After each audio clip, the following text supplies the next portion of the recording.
driving probably down a little bit more detail on that one pager, because I think that tells the story. As soon as a raise is done, the very first thing I'd like to do with the founders is to sit down and talk about the one page and what should be on it, and to run the business pretty much off the one page. We ran Tech One off pretty much one page, and that's a big $5 billion company. So it can be done. And like, to me, the very first thing on the one page should be, what is your strategic metric for the next 5 years? So if you're a SaaS business, it should be your ARR. So what's your ARR for the next 5 years? And put them there at the top. So everyone in that meeting knows where you're going. And hopefully the conversation will move fairly quickly away from this year's numbers to how do we get the momentum and the flywheel happening to get the numbers for year 2, 3, 4, and 5.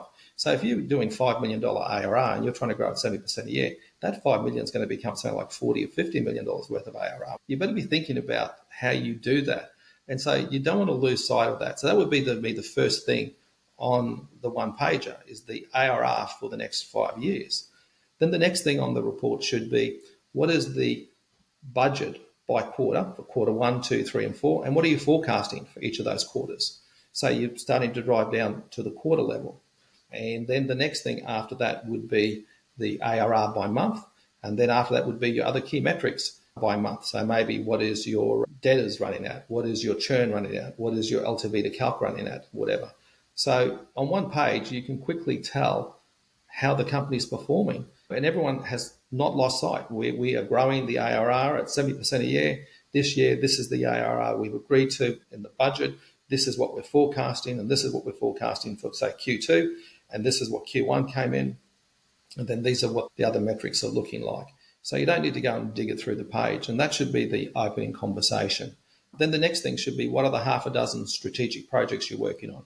What is the target date? What is the revised date? Is it green, red, or whatever? Because they're the projects that move the needle. So that, to me, is the key of the one pager. And you want the CEO to own that, so everyone's on the same page. It's about sharing the vision and just sharing how you are progressing against that vision. And it's about not hiding.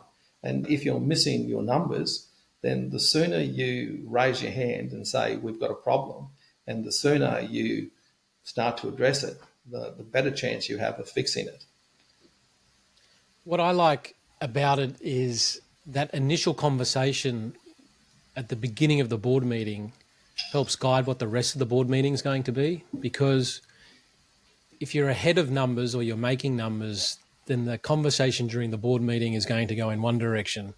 But if month on month we're slipping behind, we then need some really functional conversations about, what are we learning? What do we need to be doing different? What are some of the changes that need to be made? Because if we keep falling behind month on month, then the problem is in that top left corner or top right corner, wherever you put it, year 2, year 3, year 4, year 5 becomes that much harder. And I think the board meeting needs to be structured so that upfront is that one pager, and then the discussion that follows from that. And then after that, you then have all the normal guff that happens in a board meeting, action items and reviewing the actions, and it's looking through some of the operational reports maybe, and the recommendations and the other governance things, but they're later. And you might spend in a 2-hour board meeting or 2.5 board meeting, you might spend, because there are problems, 2 hours on the first thing, and then you only spend half an hour to do the other ones, and you'll just go through them very quickly, rather than the other way around, which is people spend most of the time on all this other stuff. And then the big issue is buried in the paper, and by the time you get it, people are tired and they've got to go to other meetings, and so it doesn't get the attention it needs. And if you're not meeting your numbers, that is all that matters, to be honest. That is the number one conversation. And then you look at what the cause is. Is it the people? Is it process? Is it structure? Is it strategy? They're the 4 things I always look at. If things aren't working, people, process, structure, strategy, something's not right, and we need to make some hard decisions. And kicking that can down the road doesn't help anyone. You've got to make those decisions, and you've got to make them quickly.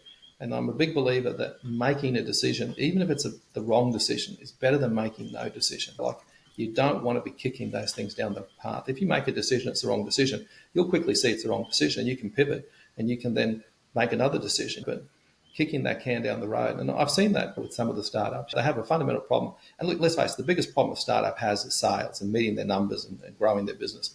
And I see that they just push that can down the road month after month, not making any dramatic changes.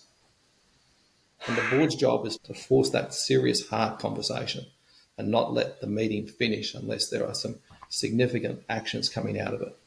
Correct me if I'm wrong, your philosophy isn't, I'm going to tell you what to do, you better follow it. Your philosophy is, I'm there to help you think and to challenge you, but ultimately you're the founder that I'm backing, and it's up to you to go and implement, but I'm going to hold a mirror up to, in a as kind of manner possible, but still strongly challenge you to think differently if you're not on the right track.